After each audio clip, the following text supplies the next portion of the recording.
Yon, good afternoon guys. Welcome sa Ito, may nag-question kasi sa akin. Tanong niya, fresh grad siya, tapos ano daw yung mas maganda sa of which of these two companies. So meron siyang binigay dalawang pangalan ng kumpanya. And I won't mention of course. Ang ako kasi on my personal own personal take ko sa mga pagpili ng mga companies na, especially for those new ones na wala pa namang klase, wala akong ideas and all. Sa bagay, kahit may experience ka na, I'm always into doon sa point na ano bang considerations mo. So ikaw ba yung tipo nung consideration mo ba, you just really wanted na mas malaki yung kita? Of course, lahat tayo gusto natin malaking kita, pero mind you guys, hindi lahat ng company ay pare-parehas ang kaperahan in terms of allowances, in terms of pasweldo, in terms of incentive, in terms of perks and all. So hindi pare-parehas ang lahat. So kung ang consideration mo malaking incentive, so you go for those companies na malaki talaga magpa-incentive. However, on my own personal take lang on my own personal take, kapag ganun kasi siyempre it's swertihan yun eh. Yung mga magagandang kumpanya kasi na mayroong malaking pasweldo, hindi lahat yan always na nababakante. So kumbaga, kung ako naman yung ahente na ganito yung nakukuha ko sa kalaking incentive, ako agad magre-resign. So basically walang vacancy for that specific position. So swertihan yan. And I'm sorry to tell sa mga fresh ones o sa mga bago, napakaswerte mo kapag na-consider ka for that position in that particular territory na gusto mo, na may malaking compensation package or incentive. Napakaswerte mo kasi bihira yun. They usually get kasi yung mga tenured and experienced na medrep. So para doon sa mga yun. And pero meron din naman mga other companies, kasi I know one, Natra Farm is also giving good, talagang binanggit ko sa galing ako din. I'm proud to be one, Natra Boy. So yun, malaki kasi incentive din nila doon malaking incentive nila. Although sinasabi nila toxic, ako siguro when we talk about toxicity, it's something like na ano ba, mahirap kasi explain kung pagkakaiba kasi tayo ng absorb ng kung paano tayo natotoxic sa mga bagay-bagay. When we say toxic ba, siguro there's always a comparison between other companies. Ba't kami lumalabas kami ng 7:30 or 8 AM kami nasa area na kami? Pero yung mga kakilala ko na medrep, 11 pa lumalabas, 10 pa lumalabas. Ang toxic namin, hindi ganun agad. Sobrang hindi ganun. Ang dami naming reports, 10 yung reports namin. May company akong dati, 10 reports namin, pero kayo isa lang. Ang toxic namin. So ganun ba? Hindi ganun yun. So kung ang considerations mo much money, sa nag-message sa akin, you don't wanna see those things na sinasabi na toxic yan. Kung sabi ko sa'yo, sa tao lang yan. It's in how you handle things para masabi mo na toxic ka. Kung mahirap na yung kota niyan, I always ako hindi man ako perfect na ahente, pero there's always a way para makahanap ka. All you need to do is master your skills, master your business acumen, kasi yun napaka-importante niyan. And your master craft din sa pag-medrep. Ayun ang consideration mo. So you won't want to see yung mga things like that. So if ang consideration mo is malaki yan, kasi malalaman mo naman yan, they will tell you right away. Or sa mga to some companies kasi nasabi nila yan agad doon sa kung ano yung package na matatanggap mo, mga ganun. Pero to some, hindi ni-disclose yung mga incentive schemes. Pero pwede mo naman siya magtanong-tanong sa mga other medreps na kakilala mo na nandun sa company na yun. So mga ganun.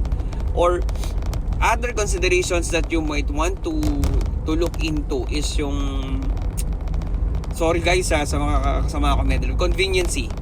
So to some kasi, they're looking into conveniency na hindi toxic. Bait ng boss,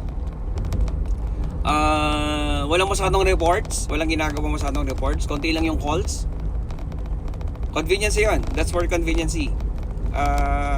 Yun yung isa sa mga considerations. Ay aminin na natin guys, mga medrep. And yung iba, may pakotse ba yan agad upon deployment? Mga ganon. Magkano ang allowancean? Magkano ang ganito niyan? So parang ikaw, kami, ng mga ahente especially, with how things go, with how things na we know sa lahat sa industry, pwede kami silip na namin, alam na namin yan. Kaya meron na kami mga bargain portion na nagaganap. So it's up to you. So sa dami ba naman kasi ng company, if you get at least 2 years of experience, I believe hindi ka masisiro pagka gusto mo mag-apply for another position or another company. Yun nga lang, you will look into the considerations that I just told kanina. One is your pera matters. Number 2 is for your conveniency. Kasi ako siguro sa experience ako sa makakakilala ko lang din disclaimer lang to guys this is just based on my own personal experience, personal thoughts. Wala tong hindi to general, wala tong kahit anong bagay, okay? So akin lang to, huwag kayong mag-bash sa akin.